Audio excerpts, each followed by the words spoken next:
Hey, welcome back. Dr. Tara Vossenkemper here, and you're listening to the Culture Focused Practice Podcast, where we talk all things, who knows, anything I feel like, but basically leadership, EOS, culture, organizational health, organizational structure, all the things that light me up on the inside about business, basically. So, welcome. Glad to see you here.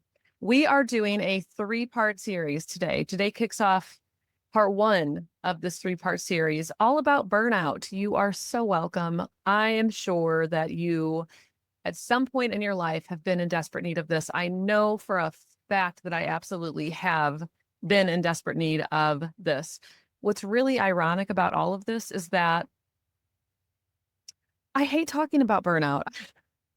I think that it's super important, but it's not one of those things that I really love talking about because I'm way more interested in the crafting and the doing and the creative positioning. And that, like, there's something about burnout that is so much more, I'm going to say, like, introspective and proactive and intentional in a way that I don't typically love.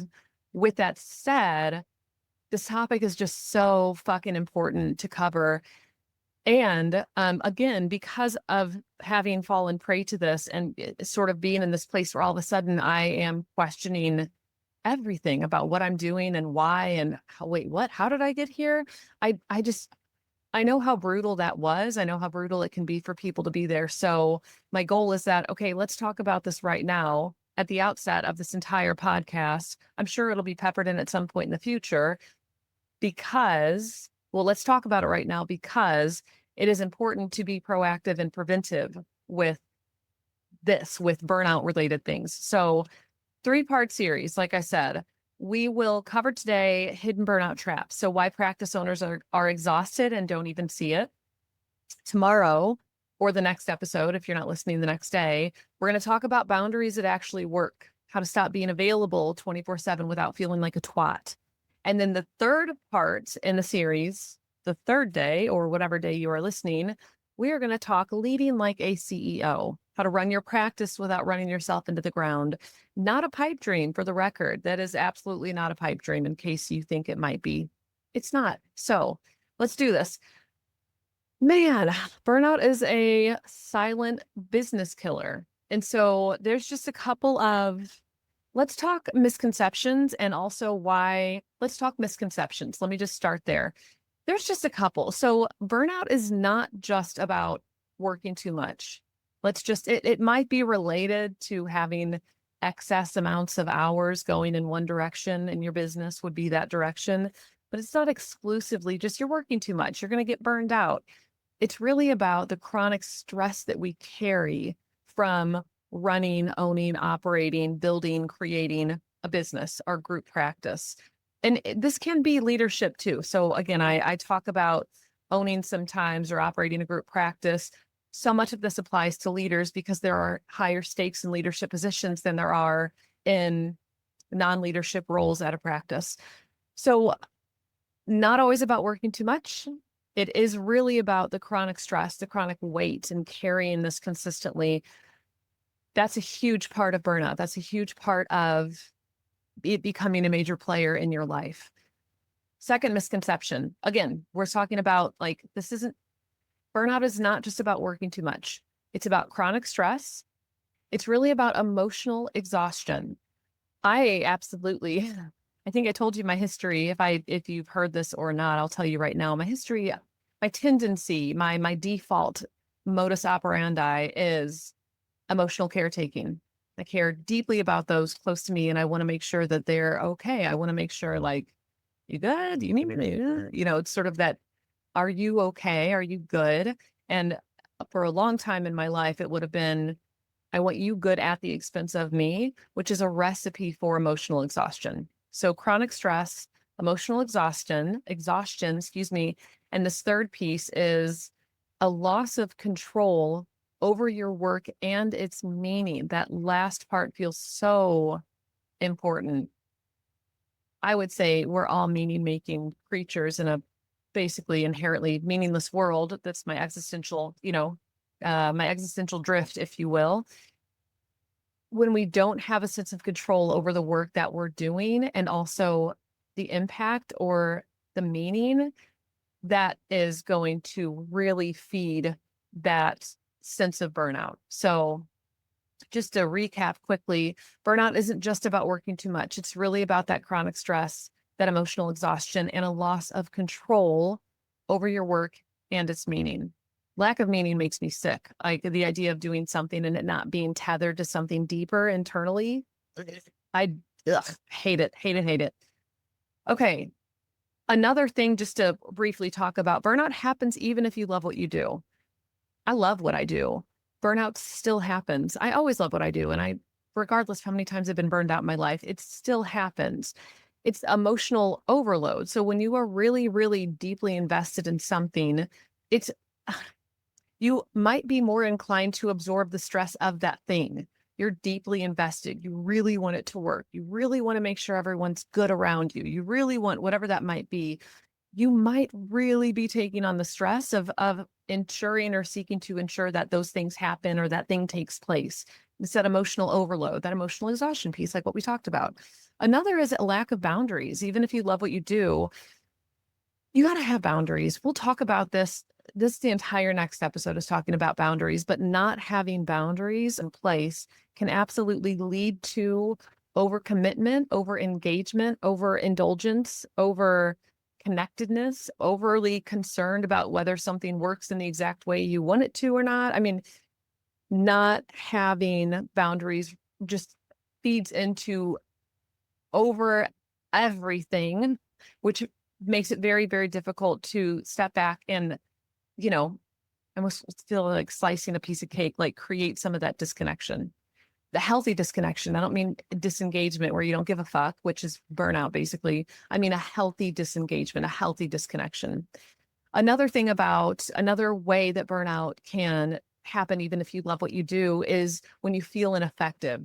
And so if you're really fucking grinding, you are working super hard to try to get something off the ground or try to create a market or to try to appeal to the right people or to try to hire or whatever, the harder that you try and the less effect you see, it can start to feel really futile. And that futility can really feed into, I love what I'm doing and I'm really fucking struggling. That can really feed back into burnout. So feeling ineffective. I hate feeling stuck. I think most people hate it. I just had this conversation with my husband the other day, which is funny, where I said, I think that most people don't like being stuck.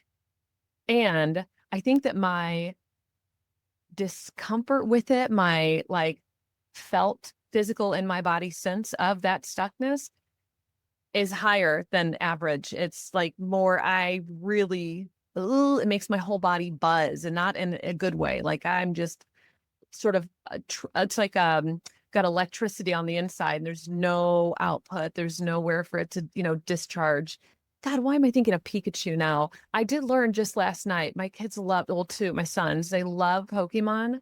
And then we were reading about Pokemon last night and the little red circles on Pikachu's cheeks. I could be getting this entirely wrong. So anybody that actually knows Pokemon and Pikachu, just correct me, please. Because I hope I'm not spreading false information.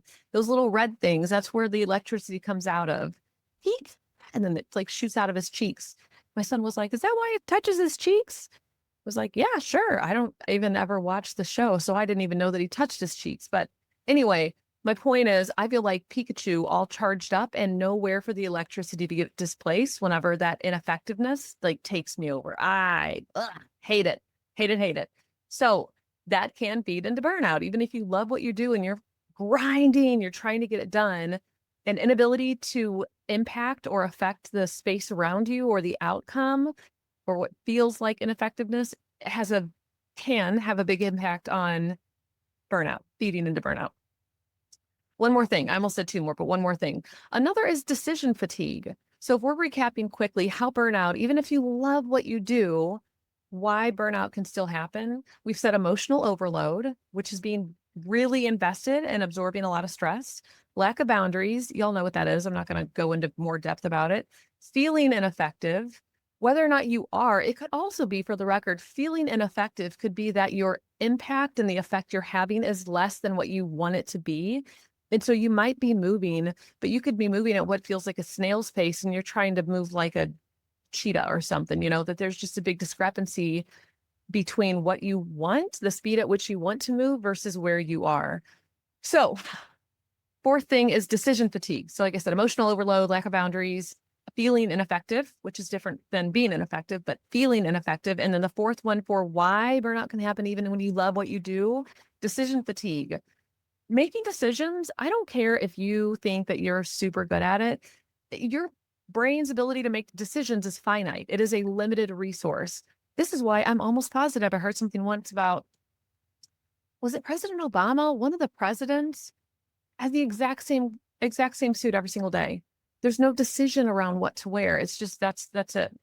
There's certain things, if you can take decision making out of the equation for low stakes things, it leaves you with much more for when you have to engage in high stakes decision making processes or just high stakes decision making, period.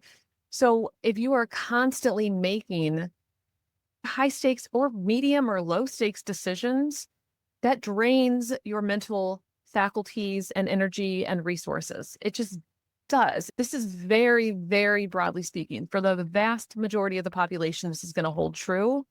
I'm sure there are exceptions, as there are in, every case.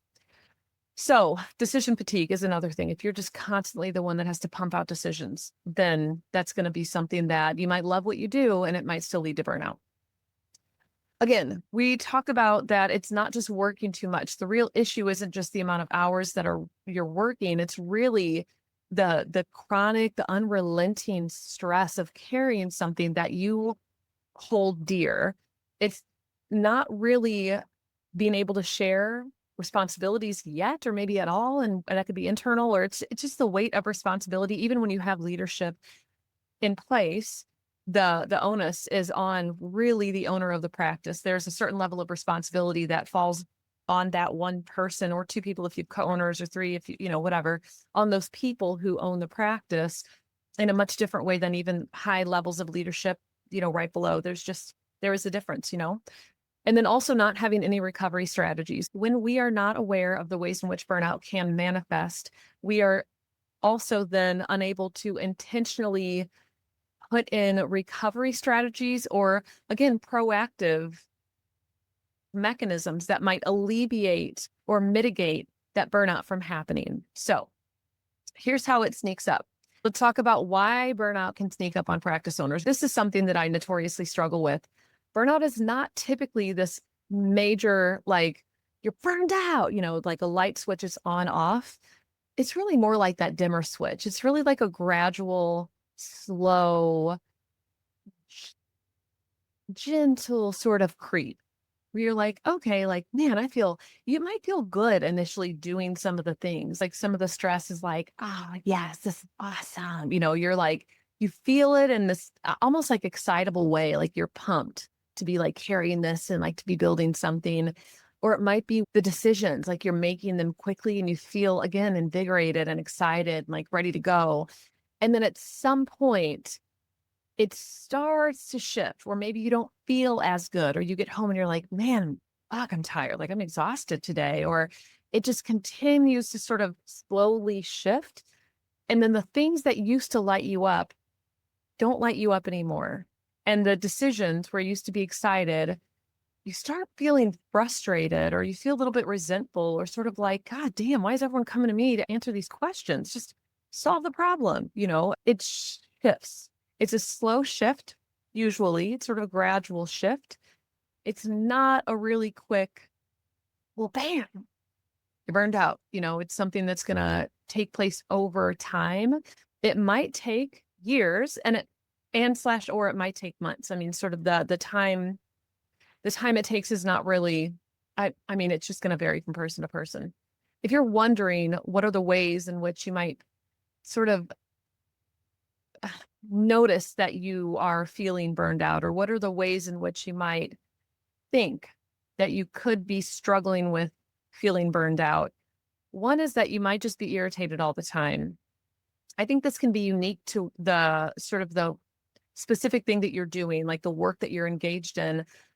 This can also go beyond that. It might be where it started with work and now it's sort of morphed and evolved into you're annoyed with your friends, you're annoyed with your team, you're annoyed with your partner, you're annoyed with your kids, you're annoyed with your family, you're annoyed with your, piano teacher, you're just annoyed. You're annoyed with everything.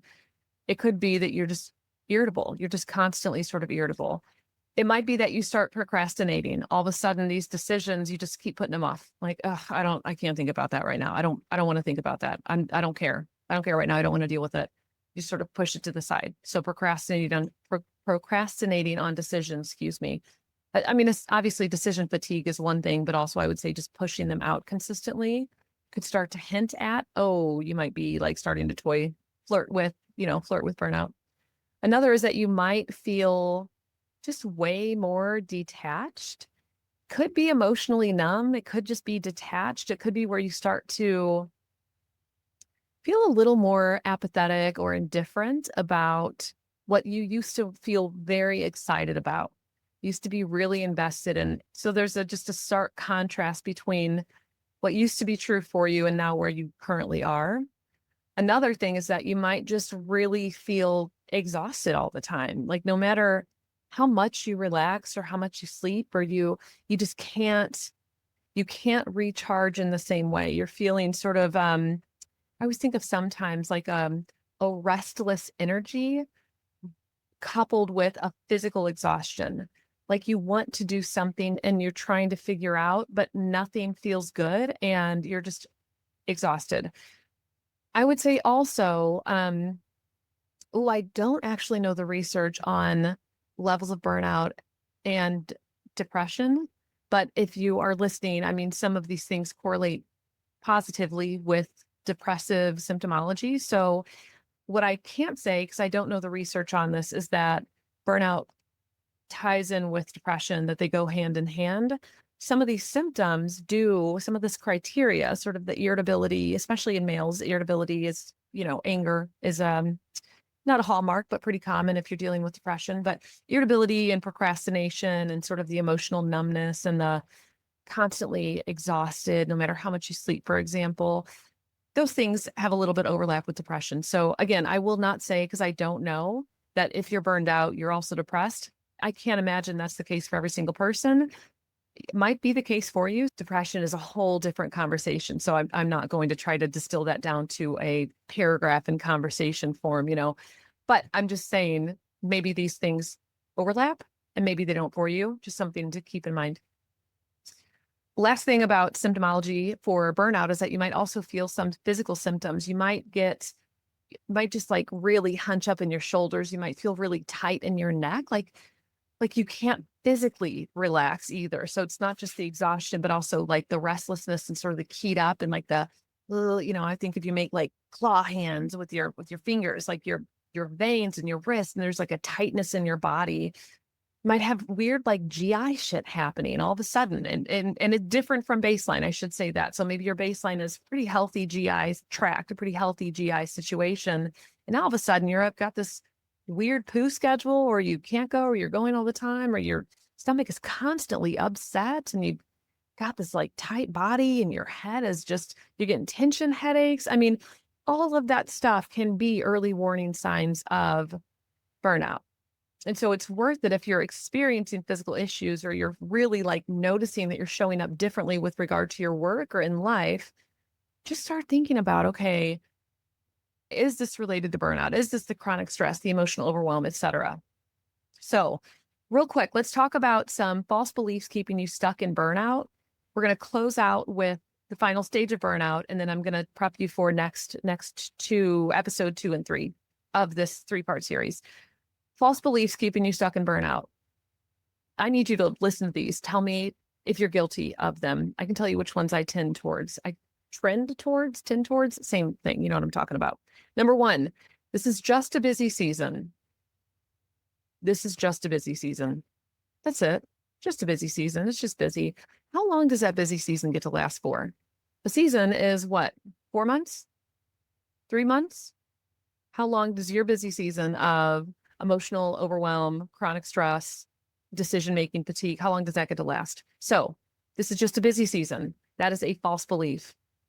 Number 2, Once I hire this person, things are going to get better.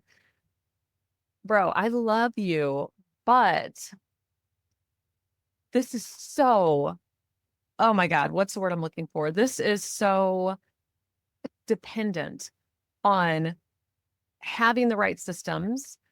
And when you have those right systems in place and you bring somebody on, if your tendency is to take on a lot, so that lack of boundaries, I'm starting to tease episode 2 right now, that lack of boundaries, you're still going to do the same thing, even with the right person in place.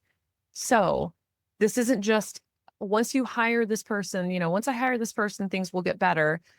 Maybe, but that also is dependent on if you have legit systems in place and if you can set boundaries and if you have clear roles and responsibilities for those roles. So that is like possibly, and that's not a given.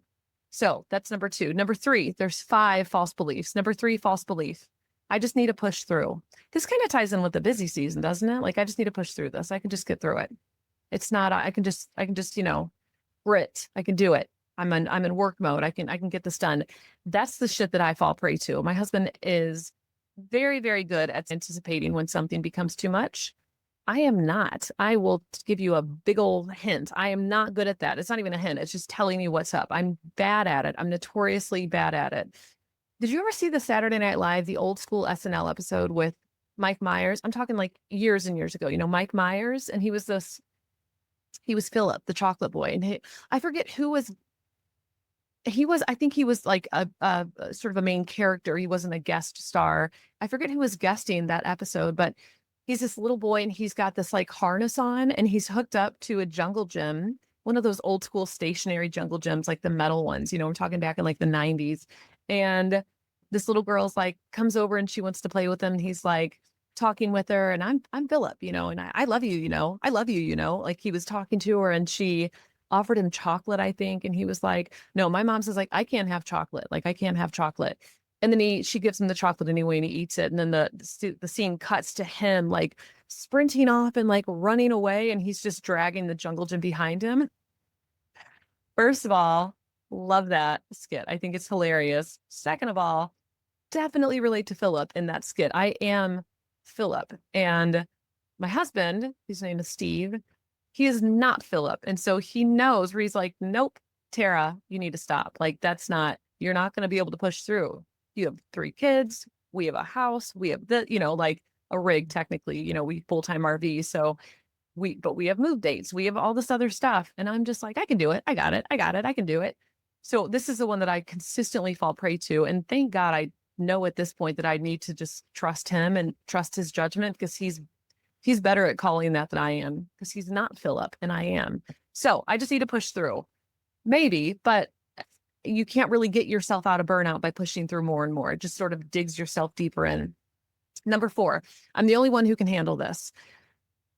Oh, no, the fuck you aren't. Like, if you have gotten yourself into a situation where you're the only one doing this, that's a bigger problem. That's a different problem. And there's a little bit overlap with these. Once I hire this person, things will get better. I'm the only one who can handle this. Okay, so theoretically, if you hire the right person, and again, you have the right systems in place and the right people who are there and the right roles and responsibilities, you become not the only person who can do this, which is great. And you can hire the right person to get yourself out of that mix. That doesn't get rid of all the other burnout tendencies, of course. But I'm the only one who can handle this is not accurate. You're not. You're not the only person who can handle this thing. Whatever this thing is, you're not going to be the only person who can handle it. Last false belief. If I take a break, everything will fall apart. If you are in a situation where you take a break and everything falls apart, you don't own a business. You are the business. That is a straight up hostage situation right there. I hate feeling stuck. I fucking hate it. I hate feeling stuck. I absolutely would say if you take a break and everything falls apart, that is a much bigger issue. So those are the 5 things. I'll say them one more time. 5 false beliefs that keep you stuck in burnout. 1, this is just a busy season. 2, once I hire this person, things will get better. 3, I just need to push through. I can do it. Keep on pushing, keep on trucking. 4, I'm the only one who can handle this. 5, if I take a break, everything will fall apart. Okay, final stage of burnout is when you're officially done, when you mentally check out, when you go from, I got it, I have to handle this. I'm the only one that can. I can handle this. I can do it. I got it. 2, I don't care. I don't care anymore. I I don't give a fuck. This also can turn into resentment. So it might be again that like complete detachment where you're like, I don't know, I don't care. I don't know why I'm doing this. I don't care at all. I'm ready to be done. Or it can also be resentment where you are just frustrated. Why is nobody doing what they should be? You're mad at your team, you're mad at your clients, you're mad at your consumers. For all I'm not going to get into that. Sorry. You're mad at your business. You're mad you have this business. Why did I fucking do this in the first place? You're just resentful about everything, all the things that you built and all the people who are part of it. You're just salty. You're burned out. You're done. Once you get to this point of burnout, all of it feels like you're pushing a boulder. All of it feels like your atlas holding up the sky. That's what it feels like. You are the one holding the sky up. You are the sole person standing there holding it up. Even tiny little decisions, even something as small as cake or cupcakes for the party coming up. It feels like your atlas. You're back in that atlas position, holding up the sky. Every single thing feels more difficult when you are in this stage of burnout, when you finally hit that, like, I'm so over this. I'm so tired. I'm so depleted. I'm so fucking angry and resentful. I'm done. All of it feels impossible. Here's what we need to do. Sell our business. No, I'm just kidding. Sorry. Bad timing. Bad timing. Poor joke, Tara. Here's what we need to do. We need to listen to the next episode, first of all, because we're going to talk about how do we start to fix burnout. So today is, I really wanted to talk more about all of it, but there's just so much to talk about with burnout that to fit it all in one is just way, way too long of an episode. For me, honestly, I get tired of talking, which sounds weird probably because I like to talk, but I reach a point where I'm like, God damn, I need to shut myself up, you know? Um, that we have to figure out how to set boundaries. So I love talking about boundaries. I will say that much. I think that people often misinterpret them as, I said that I want something in place so everybody needs to respect it. And that's not a boundary. Like kind of like it's the start of a boundary, but that's not how we enforce boundaries. So our real like non-negotiables for getting out of burnout and for staving it off from taking over our lives in the future is boundaries. We will talk about that. So there's no prep work. I don't need you to prep for tomorrow. Well, if you really wanted to think about it, you could just be thinking about where do I have very lax boundaries? How available am I? How much emotionally, how much do I take on from my team? What level of stress do I feel on a daily basis or on a weekly basis related to my business? You might start thinking about some of the things we talked about today, but I have no real, like, you don't need to prep for tomorrow. Just bring yourself, bring an open mind or a closed mind. I don't know, a narrow mind. Just bring yourself in your mind and hang out with me. If you are in need of more support, join me in my community. I have a culture focused practice membership. You get me twice a month live for a Q&A and a training, an active Facebook group, an active private group. So nobody gets to join if they're not a member and nobody gets to stay unless they are a member, and a portal full of resources at your demand. For the record, anything I have, I'm willing to share, and some that have just been there, all our previous recordings, everything that's in there. So if you are wanting more help around boundaries and making sure to establish around burnout, making sure to set up a practice that's culture focused and protective of your well-being, join me in my membership. You can find me at taravossenkemper.com and then click on work with me and the membership. So that's it. I'm pumped about this. It's part 1 of a 3-part series. Again, next episodes are boundaries that actually work. That's episode number 2. Number 3 is leading like a CEO, how to run your practice without running yourself into the ground. Godspeed to us all. It's great seeing you. Thank you for being here, making this awesome. I will see you next time. Bye.